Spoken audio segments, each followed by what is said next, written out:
2025년 추수감사주일입니다. 한 해를 돌아보면서 하나님께서 여기까지 우리를 인도하셨음을 다시 한번 고백하고 감사하는 여러분 되시기를 바랍니다. 여러 일들이 있었을 겁니다. 뜻하지 않은 어려움도 만났을 수 있고요. 또 즐거움 가운데 하나님 앞에 기쁨으로 고백했던 순간들도 있었을 겁니다. 그러나 그 모든 과정 끝에 하나님께서 우리를 지금 여기에 세워두고 계셨음을 고백하는 여러분 되셨으면 좋겠습니다. 그리고 오늘 이 하루 지나온 시간들을 돌아보면서 우리 하나님께서 나에게 베풀어 주셨던 많은 은혜와 복을 세어보고 기억하고 풍성한 감사로 하나님 앞에 드리는 우리 모두가 될 수 있기를 바랍니다. 우리 교회는 11월 셋째 주일, 오늘이죠. 11월 셋째 주일을 추수감사주일로 지킵니다. 기본적으로 추수감사주일은 성경에서 정확하게 기원했다고 말하기는 어렵고요. 명칭 자체는 미국에서 청교도 신앙을 가졌던 사람들이 이제 유럽에서 건너가서 미국에 정착하고 또 한 해를 지나고 추수감사를 드렸던 그 전통 위에 있습니다. 미국 선교사님들이 한국으로 들어오시면서 미국의 그 감사절을 이제 한국으로 좀 수입했다고 해야 되겠죠. 그래서 기록에 의하면 한 1904년경부터 해서 추수감사주일 혹은 추수감사절을 지키는 전통들이 생겨나기 시작했습니다. 처음에는 추석에 맞춰서 하는 그런 경향도 있었고, 그리고 평일에, 원래 추수감사절은 미국은 넷째 주 목요일입니다. 이번 주 목요일이 아니고 다음 주 목요일이거든요. 네, 거기에 따라서 평일에 혹은 수요일 예배 때 추수감사절을 지키기도 하고 그렇게 했는데, 한 이제 10여 년의 시간들이 지나면서 한 1910년 중반 20년 오면서 대체로 셋째 주일을 추수감사주일로 지키는 전통이 있었고, 그게 이제 한 110여 년 가까이 되어 오고 있다라고 할 수 있겠습니다. 근데 한국 교회 안에서는 아주 일치된 견해가 있지는 않습니다. 그러다 보니까 셋째 주에 추수감사주일 지키는 교회도 있는데 넷째 주에 지키는 교회도 있습니다. 어떤 데 보니까 11월 첫 주에 지키는 교회도 있고요. 좀 더 진보적인 데 가면 추석에 추수감사주일 하는데도 있는 것 같더라고요. 그래서 아주 통일되어 있지는 않다, 그렇게 생각해 볼 수 있겠습니다. 그러나 반면에 한번 질문해 볼 것은, 과연 그러면 우리가 추수감사주일을 지키는 이것이 성경적 근거는 없는가, 이런 질문을 해볼 필요가 있는데요. 그렇지도 않습니다. 가을에도 추수를 하고 또 거둬들인 것으로 하나님 앞에 풍성한 절기를 지키는 전통들이 구약 성경에서, 그리고 이 전통은 구약 성경 전체와 신약 성경에 이르기까지 아주 중요하게 성경에도 기록되어 있기 때문에 오늘은 그 말씀을 좀 나눴으면 좋겠다 싶습니다. 제가 추수감사주일을 지난 게 이제 벌써 6년째인데 실제로 구약 성경에서 추수감사에 해당되는 초막절 본문을 여러분들에게 그렇게 소개하지 않은 것 같아서 아차 해서 오늘은 초막절에 대한 말씀을 좀 해보겠습니다. 원래 이스라엘에는 7개의 절기가 있습니다. 다 알고 계시죠? 네, 7개의 절기가 있습니다. 처음에 시작하는 게 6월절입니다. 6월절.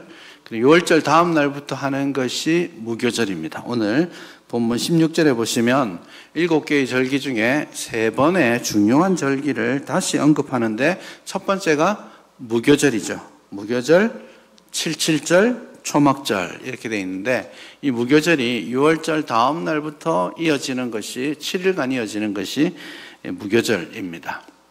그래서 그렇게 2개의 절기가 있고, 무교절 다음 날, 그러니까 무교절 중에 초실절이 하나 더 있습니다.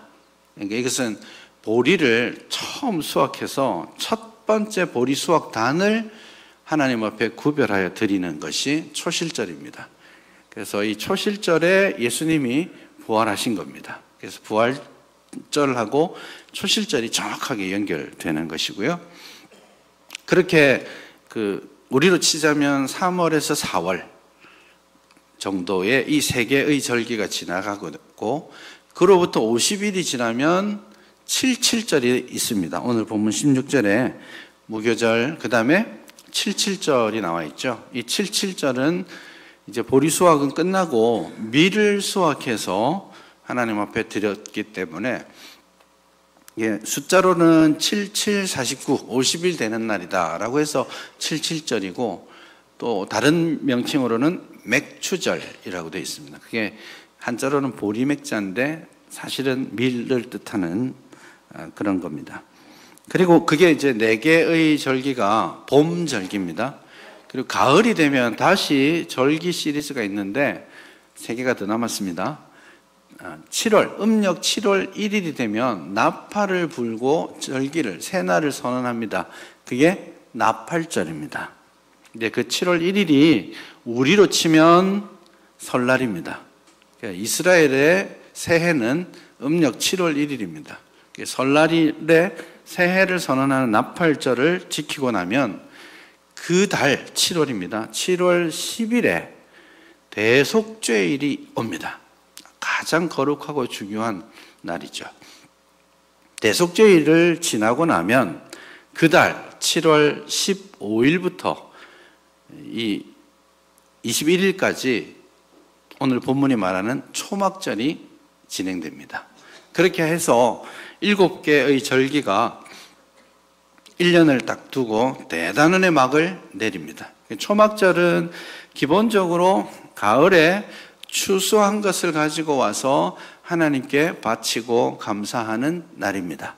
그러나 또 한편으로는 이 7개의 연초부터 시작되었던 모든 절기를 대단원의 막을 내리는 클라이막스와 같기 때문에 이 한 해를 다 돌아보면서 하나님께 감사하는 절기이기도 합니다. 그래서 13절을 보시면 너희 타작마당과 포도주 틀에 소출을 거두어 드린 후에 초막절을 지키라 이렇게 되어 있는데, 이 타작마당은 언제를 기본적으로 염두에 두면 되겠습니까? 보리 수확, 밀 수확했던, 곡식을 수확했던 봄절기를 염두에 두면 됩니다. 그러니까 초막절은 가을 수확, 오늘 이제 다들 다 잘 헌신해 주셨는데 대부분이 뭐예요? 과일이죠. 이 가을에 과일을 수확하고 드린 것을 기본적으로 초막절 감사를 하지만, 한편으로는 한 해를 다 돌아보아서 하나님께서 올 한 해 동안 인도해 주셨던 모든 것을 돌아보고 기억하고 감사하자라는 그런 뜻이 되겠습니다. 초막절이라고 불리고 다른 말로는 장막절이라고도 불립니다. 같은 개념입니다. 장막에 거한다 혹은 초막에 거한다. 근데 어떤 메시지에 초점을 맞추냐에 따라서 이름을 다르게 부르게 되는데요. 어쨌든 이 초막절은 너무 풍성한 날인데 실제로는 어디에 거합니까? 초막을 지어서 약간 역설적이죠. 이것은 이스라엘이 광야에서 배고프고 힘들고 어려웠던 시절을 잊지 말자는 뜻에서 1년에 일주일만큼은 초막을 짓고 하나님 앞에서 자기를 구원해 주시고 인도해 주신 하나님을 기억하고 감사하는 겁니다. 이 초막절을 지키는 초막 행위는 지금도 계속됩니다. 지금도 이스라엘은 초막절을 아주 성대하게 치릅니다. 그래서 요즘 초막절에 어떤 초막을 짓고 사는지 한번 보여주시죠. 짠! 네, 집집마다 초막을 짓는 구조물을 만들어 두고, 이 초막절이 너무 중요하기 때문에 집을 지을 때도 초막을 이렇게 얹을 수 있는 공간을 구조물로 만들어 두고 합니다. 마당이 있는 사람들은 집 앞에 나와서 초막을 짓고 그렇게 지내기도 하는데, 요거는 좀 현대화되어서 약간 좀 더 폐쇄적이죠. 아파트 사는 사람들 어떻게 할까요? 아파트 사는 사람들은 베란다에 초막을 짓습니다. 우리처럼 베란다 터서 확장 공사하면 곤란합니다. 이 사람들에게 있어서 베란다는 굉장히 중요합니다.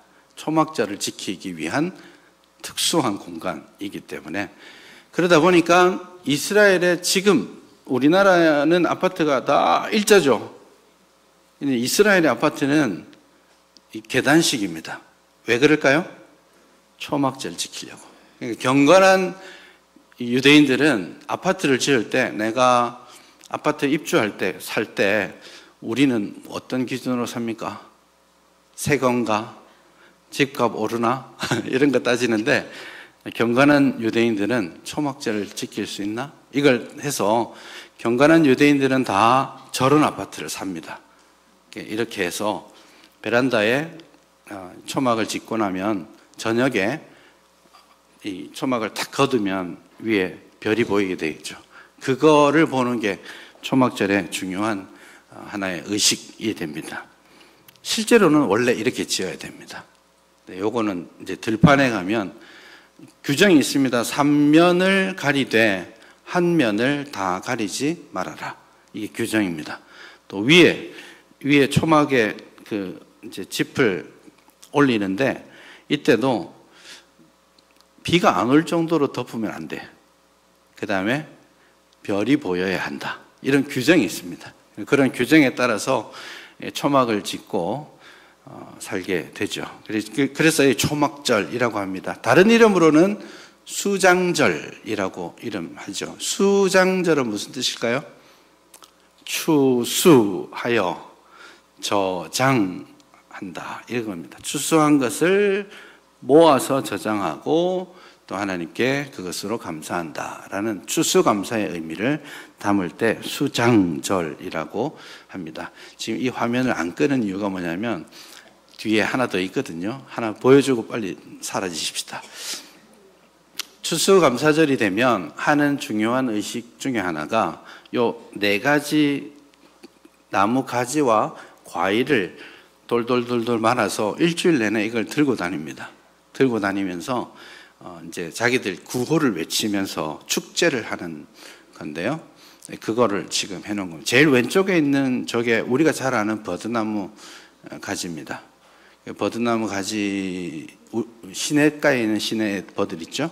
그거를 따와서 이렇게 쓰는 것이고, 또 종려나무 가지, 그리고 무성한 가지라고 불리는데 그 가지, 그리고 과일, 이렇게 요 4가지를 딱 정해놨습니다. 그래서 요거 들고 다니는 게 룰라브라고 하는데, 이걸 들고 다니면서 호샤나 라바 이렇게 막 외치면서 합니다. 제가 호샤나 라바 이러니까 여러분 잘 아시는 단어인데, 여기서부터 나온 말이 뭐냐면 호산나입니다. 호산나라는 말이 여호와여 우리를 구원하소서 이런 뜻인데, 이걸 들고 다니면서 하나님께 구원을 요청하는 그런 절기를 지키게 되는 것이죠. 예, 이제 끝났습니다. 언제냐? 이러면 음력 7월 15일입니다. 아까 말씀드렸듯이 유대 달력으로는 티쉬리라고 하는데 음력 7월 15일부터 일주일 동안 지키게 되는데, 음력 시스템을 우리는 좀 잘 알고 있죠. 음력 7월이 윤달이 끼다 보면 한 번씩 우리 추석하고 정확하게 날짜가 똑 떨어집니다. 그래서 그 음력식이라고 생각하시면 되겠습니다. 가장 특징적인 게 초막을 지어서 일주일 동안 생활하는 것, 그리고 그 룰라브를 들고 다니면서 서로 하나님의 구원과 은혜를 기억하고 서로 나누는 것, 이렇게 할 수 있고요. 되게 놀라운 것은 이 초막절에 제물을 참 많이 드립니다. 여러 절기, 안식일, 월삭 이런 여러 그 시점마다 제사를 드리도록 규정되어 있는데, 초막절에 드리는 제물이 압도적으로 많습니다. 특히 뭐가 많느냐면 소입니다. 숫송아지를 하나님 앞에 번제로 드리도록 하는데 7일 동안 드리잖아요. 첫째 날에는 13마리, 번제로 드립니다. 화목제로 드리면 온 동네 나중에 나눠 먹으면 되는데 번제는 뭐예요? 홀라당 다 태워서 올리는 거니까 정말 큰 일입니다. 번제로 13마리를 첫째 날 드리고 둘째 날은 12마리. 자, 이제 숙제 질문입니다. 셋째 날은 11마리. 예, 역시. 네. 자, 다음 질문. 그러면 마지막 날은? 일곱째 날은 7마리입니다. 자, 이제 다음 질문. 고로 일주일 동안 소를 드리는데 소의 마리가 모두 몇 마리입니까? 70마리입니다. 엄청난 겁니다. 왜냐하면 제가 한번 비교를 해드릴게요. 이스라엘 백성들이 모든 절기와 안식일 다 포함해서 1년 동안 하나님 앞에 드리는 숫송아지의 양이 40마리입니다. 이 초막절 빼면 한 110마리 남짓 드리게 되어 있는데 그 중에 70마리를 언제 드린다고요? 초막절에 드립니다. 엄청난 양이죠. 양도 순양도 마찬가지입니다. 하루에 2마리씩 혹은 14마리씩 이렇게 막 드리게 되어서 전체적으로 치면 이 일주일 동안 제물로 하나님 앞에 드리는 숫송아지, 숫양, 또 숫염소 포함해서 대략 한 200마리 넘게 드립니다. 그러니까 이때는 엄청난 제사가 이어지고 있는 것이죠. 어떻게 보면 하나님께서 풍성한 은혜 주셨음을 기억하기 때문에 힘을 다해 오늘 본문 17절에 말씀하시는 것처럼 주신 복을 따라 그 힘대로 드려라 이렇게 말씀하시는 것처럼 이 제사 풍성한 제물을 하나님 앞에 가져와서 하나님께 온전히 감사하는 그런 의식이 이 초막절의 절기라고 할 수 있겠습니다. 나중에 이게 구약 성경을 지나서 신약 성경으로 오면서 특히 이제 포로에서 돌아온 이스라엘 백성들이 소위 말하는 유대교 전통들을 세워갈 때 이 초막절의 전통을 좀 더 구체적으로 발전시켜 왔었습니다. 이제 그게 어떻게 변화가 일어났는지 말씀드리는 이유는 이 초막절에 예수님이 아주 놀라운 진리의 말씀을 선포하시거든요. 그게 요한복음 7장과 8장의 내용입니다. 그러니 그때 예수님이 선포하셨을 때의 상황이 어떤지를 좀 이해하기 위해서 이런 약간의 변화들을 좀 해보겠습니다. 아까 룰라브라고 들고 다니는 그 나뭇가지들이 있었죠. 거기에 버드나무가 있는데 초막절 일주일 동안 유대인들은 후대로 접어들면서 이 버드나무를 꺾어와서 제단을 한 바퀴 돕니다. 하루에 한 바퀴. 첫째 날에 한 바퀴 돌고 뭐라고 외쳤죠? 호샤나 라바. 라바라는 말은 크다라는 뜻입니다. 거기서 랍비라는 말도 거기에 나온 거죠. 랍비는 키가 큰 게 아니고 많이 아는 사람 이런 뜻입니다. 그래서 라바에서 온 거죠. 그래서 호산나 큰 구원을 주십시오. 이건 버드나무 가지를 흔듭니다. 근데 버드나무 가지가 오래 가지 않아요. 버드나무 주로 어디에 있습니까? 시냇가에 있죠. 딱 꺾으면 오래 가지 못하거든요. 그럼 하루 돌고 그 다음날 또 한 바퀴 돕니다. 또 한 바퀴 돌고 7째 날에는 몇 바퀴 돌았을까요? 네? 7바퀴 돌았습니다. 왜요? 이게 하나님의 큰 구원, 여리고성에서 얻었던 큰 구원을 기억하려고 6일 동안은 한 바퀴씩 돌고 마지막 날에는 7바퀴를 도는 날이에요. 그래서 초막절의 마지막 일주일 마지막 날이 가장 큰 날이죠. 그래서 여러분 요한복음 7장 30절을 보시면 시작을 이렇게 말합니다. 명절 끝날 곧 큰 날에 이렇게 돼 있잖아요. 명절 끝날 곧 큰 날이라고 했기 때문에 이게 언제를 뜻하냐면 초막절 마지막 날이라는 뜻이 됩니다. 어쨌든 그렇게 이 버드나무 가지를 가지고 이렇게 제단을 도는 전통이 하나 생겼고, 두 번째 전통이 생긴 건 뭐냐면 물을 쏟아붓는 전통이 그때 나옵니다. 여러분, 성경에서 물을 쏟아붓는 행위가 구체적으로 나왔던 부분은 어디에 있냐면 우리가 보았던 사무엘상 7장에 미스바에서 하나님께 제단 앞에 나와서 물을 쏟아서 헌신을 다짐했던 건데, 그 물을 쏟는 전통이 사실은 이 초막절에서 수전절로 이어지는 전통이 됩니다.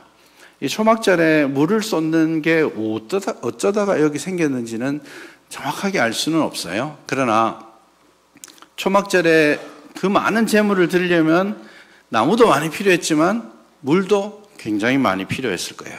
그런데 문제는 초막절까지가 이스라엘의 건기입니다. 우리는 봄, 여름, 가을, 겨울이 있죠. 요즘은 좀 없어진 것 같아요. 제가 아직 가을 옷을 다 꺼내지 못했는데 겨울 옷을 입어야 되는 상황이 지금 오고 있잖아요. 근데 이스라엘에는 이 4계절이 있는 게 아니고 2계절만 있습니다. 우기와 건기. 그럼 초막절까지는 건기가 이어집니다. 초막절이 지나면 뭐가 와야 될까요? 비가 내려야 봄 농사가 시작될 수 있습니다. 그렇기 때문에 초막절에 물을 쏟는 행위는 하나님께서 우리에게 물을 주셔서 이 갈급함을 해결해 주시기를 소원하는 그 마음들을 가지고 물을 쏟는 거죠. 그래서 제사장이 때가 되면 황금으로 된 물병을, 진짜 황금 아닙니다. 도금이죠. 황금색 물병을 가지고 어디로 가느냐? 실로암으로 갑니다. 최근에 이 1세기 때 있었던 실로암이 고고학자들에 의해서 발견되었습니다. 실로암으로 가서 물을 탁 뜨면 그 뒤에 기악단이 쫙 따라다니면서 나팔을 쫙 불면서 이 물을 가지고 제단으로 올라가서 준비된 그 잔 위에 물을 쏟아서 흘려보냅니다. 그러면 그 물이 기드론 시내로 다시 흘러가도록 하죠. 그 의식을 합니다. 그때 이제 실로암에 물을 쏟을 뿐만 아니라 피를 상징하는 포도주도 같이 쏟아내죠. 그러면 이제 예를 들면 이사야 12장에 보시면 그러므로 너희가 구원의 운물에서 기쁨으로 물을 기르리라, 이런 말 있죠. 이 노래에도 있지 않습니까? 그런 찬송을 하면서 하나님께서 우리를 물을 공급해 주시고 채워주시기를, 비를 내려주시기를, 갈급함을 해결해 주시기를 소원했던 전통이 거기에 있는 겁니다. 네, 왜 이 말씀을 드리냐면 예수님께서 명절 끝날 요한복음 7장 37절에 보시면 끝날 이렇게 하십니다. 37절부터 제가 읽어볼게요. 명절 끝날 곧 큰 날에, 마지막 날이라는 뜻입니다. 예수께서 서서 외쳐 이르시되 누구든지 목마르거든 내게로 와서 마셔라. 나를 믿는 자는 성경의 이름과 같이 그 배에서 생수의 강이 흘러나오리라, 이렇게 말씀하시죠. 이 말의 맥락이 초막절에 물을 쏟는 그 맥락인 거예요. 그래서 하나님께서 비를 내려주셔서 그때 내리는 비가 이른 비입니다. 우리는 이른 비, 늦은 비 말 들었는데 이른 비는 가을에 내리는 비고 봄에 내리는 비가 늦은 비입니다. 우리나라랑 바뀌어 있는 거죠. 그 이른 비를 내려주시기를 소원했는데, 얘들아, 너희들의 갈급함은 그걸로 해결되는 게 아니야. 누구든지 목마른 자가 있다면, 누구든지 영적으로 갈급한 영혼이 있다면 내게로 와서 마셔라.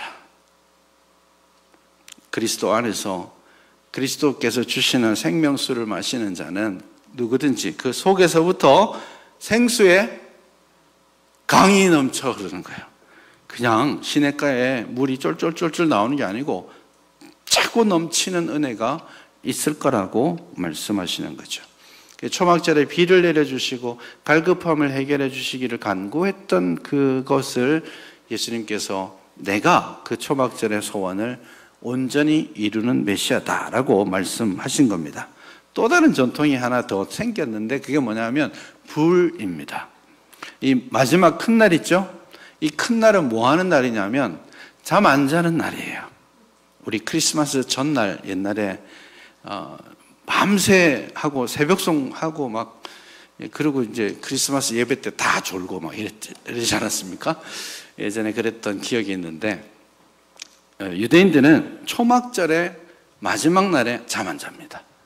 어른으로부터 아이까지 다 모여서 이때는 이 제단 앞에 있는 뜰이 있거든요. 그 뜰을 모두에게 공개합니다. 1년에 한 번 거기에 아이들도 여자들도 남자들도 이방인도 들어갈 수 있어요. 큰 축제이기 때문에 들어와서 모두 뭐 하느냐? 불을 돌리면서 이제 주로 이제 목사님에 해당되는 랍비나 이런 사람들이 그때는 채통도 없이 막 춤을 추면서 어깨춤을 하면서 돌리면서 그 호산나 라바를 외치게 됩니다. 근데 그때 밤을 새려면 뭐가 필요해요? 해는 졌죠? 불이 필요하겠죠. 그래서 그 제단 앞뜰에 실제로 유대인들의 성전, 헤롯 성전을 보시면 그 뜰 사방에 메노라라고 큰 촛대가 있습니다. 거기 불을 켜거든요. 그 불을 켜고 밤새 축제합니다. 근데 그날이 지난 다음에 예수님께서 8장 12절에 이렇게 말씀하시죠. 나는 세상의 빛이니 나를 따르는 자는 어둠에 다니지 아니하고 생명의 빛을 얻으리라. 이 말씀을 하신 맥락이 초막절 불 행사와 관련이 있죠. 아이러니 아닙니까? 생각해 보십시오. 예수님이 진짜 세상의 빛 대신 예수님이 여기 초막절에 일부러 오셨어요. 내가 초막절의 완성이다 하고 오셨는데 사람들은 지금 뭐 하는 거예요?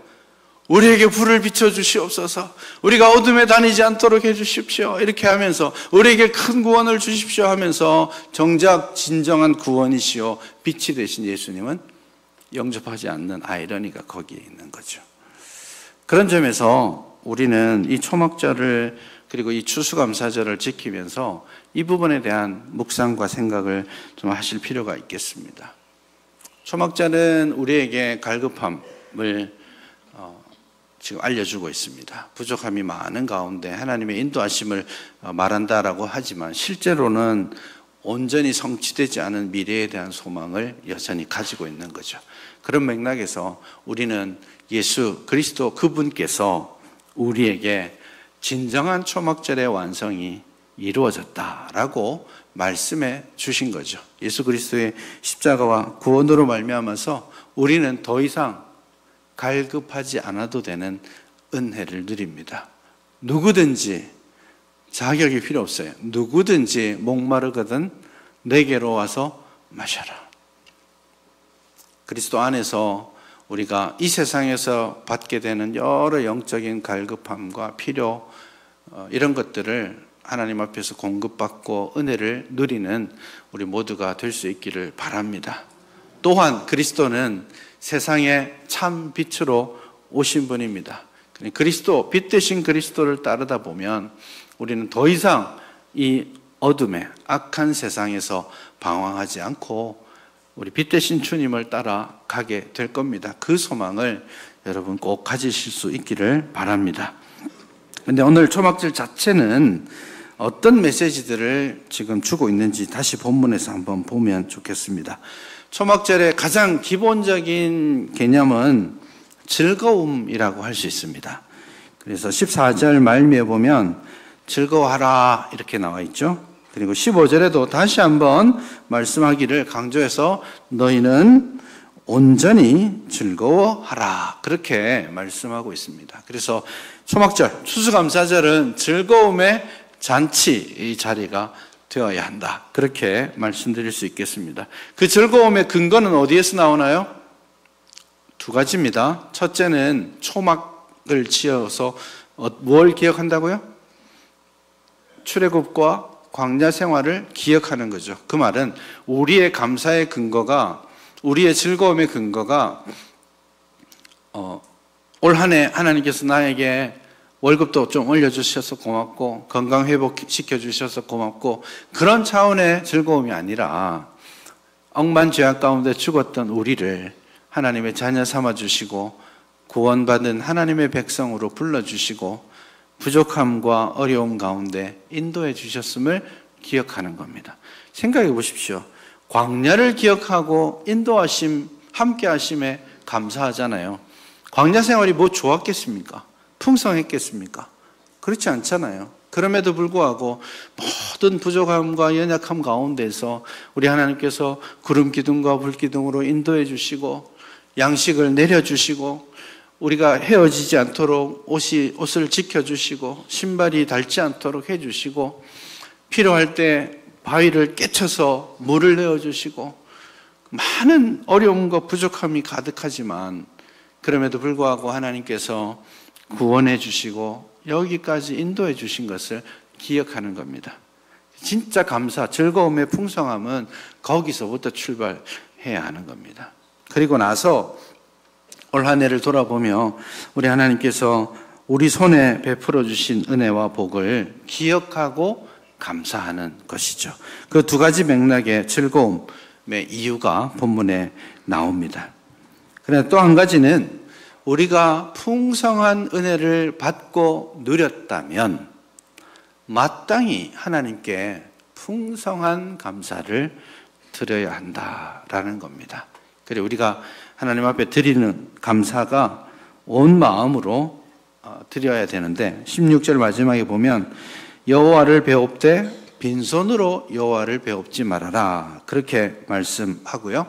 그걸 한 번 더 강조하기 위해서 17절에서는 내 하나님 여호와께서 주신 복을 따라서 그 힘대로 드려라 그렇게 말씀합니다. 그러니 하나님께서 주신 은혜가 크고 놀라울수록 우리도 또한 하나님께 우리의 마음과 정성을 다해서 온전한 더 큰 감사, 더 풍성한 감사를 드려야 하는 것이죠.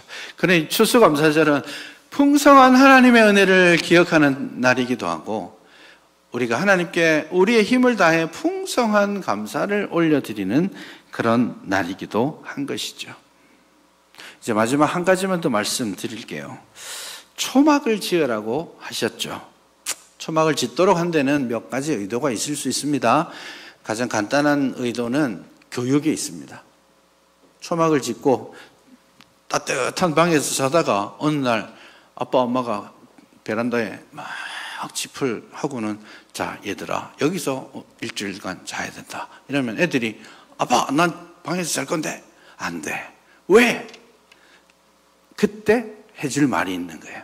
그래서 초막을 짓게 하고 절기를 지키게 하고 이런 모든 것은 우리의 구원의 은혜와 기쁨을 다음 세대로 전달하는 중요한 기능을 합니다. 그게 첫 번째고요. 굳이 초막을 짓게 하신 것은 무슨 이유일까요? 하나님께서 이 땅에 살아가는 데 필요한 모든 것을 공급해 주신 것에 대한 감사인데 근데 초막을 짓게 하신 것은 뭐냐 하면 거기에 머무르지 말아라 하는 겁니다. 아파트를 구하고 풍성히 먹고 살 것이 있으면 좀 여유롭고 평안한 삶이 될 거라고 또 이 땅에서 만족을 누릴 거라고 생각지 말라는 겁니다. 아브라함의 신앙을 한번 히브리서에서 이렇게 말하죠. 아브라함은 정말 부자였지 않습니까? 그럼에도 불구하고 평생 텐트를 치고 살았습니다. 왜 그랬을까요? 그게 영적으로 어떤 의미가 있다고 말합니까? 이 땅에 내 소망이 있는 것이 아니라 내 본향 집은 하늘에 있다라는 것을 언제나 기억하자라는 겁니다.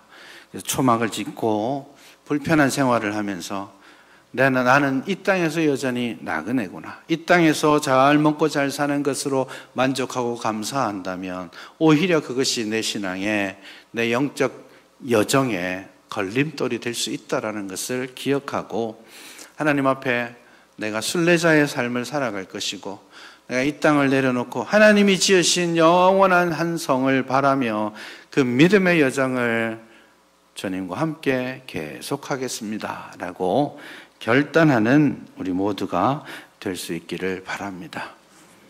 기도합시다.